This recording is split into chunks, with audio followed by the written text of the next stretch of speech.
Hello friends, let us now learn some important points about economics, some important one-liners actually. So first, gross national income or gross, that is GNI, or gross national product, GNP. This includes gross income generated from within a country plus net income received from abroad. This is the gross income generated from within a country along with the income that he or she is received from abroad.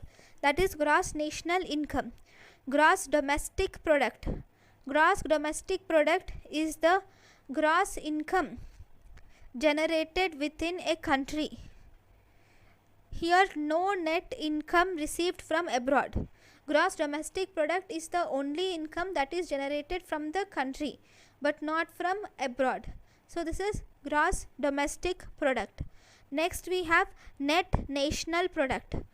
Net national product, NNP, is the total gross national product minus the capital we consume, includes net national product. Then we have net domestic product. Net domestic product is NDP, which is gross domestic product minus value of depreciation on fixed assets. That is net domestic product.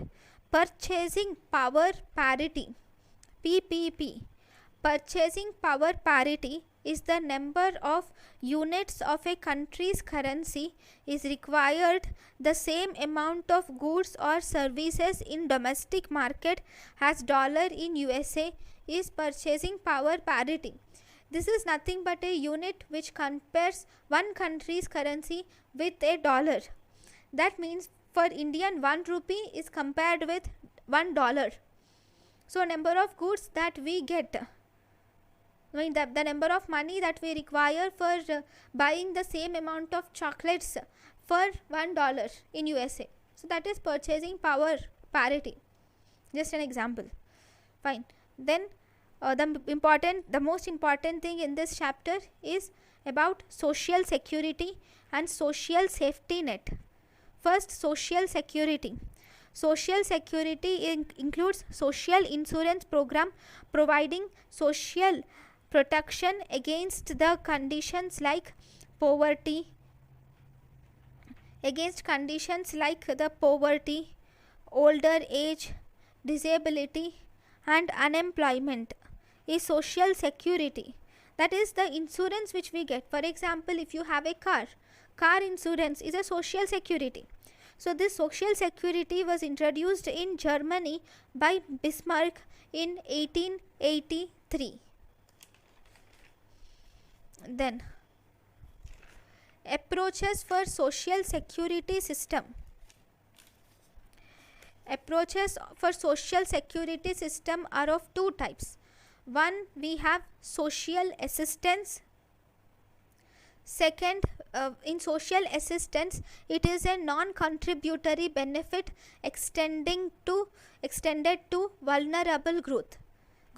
It is non-contributory benefit extended to vulnerable group. Then social insurance. Social insurance is contributory benefit extended to individual has a right is social insurance. It is the contributory benefit extended to individual has a right is social insurance. Then we have social security measures for industrial workers. Social security measures for industrial workers include, first we have Workmen's Compensation Act 1923. Workmen's Compensation Act 1923, Factories Act 1948, Employees State Insurance Act 1948, Central Maternal Benefit Act 1961, Family Pension Scheme 1971, Family Pension Scheme 1971. Okay. Then there is a term called as social safety net. Social safety net is a term used to describe the collection of services which are provided by the state. So these services include welfare, unemployment, these include benefit, universal health care, homeless and shelter, and these also include public transport. So this is social safety net.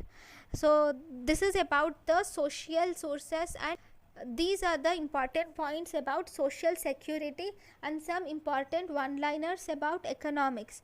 So thank you guys for watching my lecture. Thank you.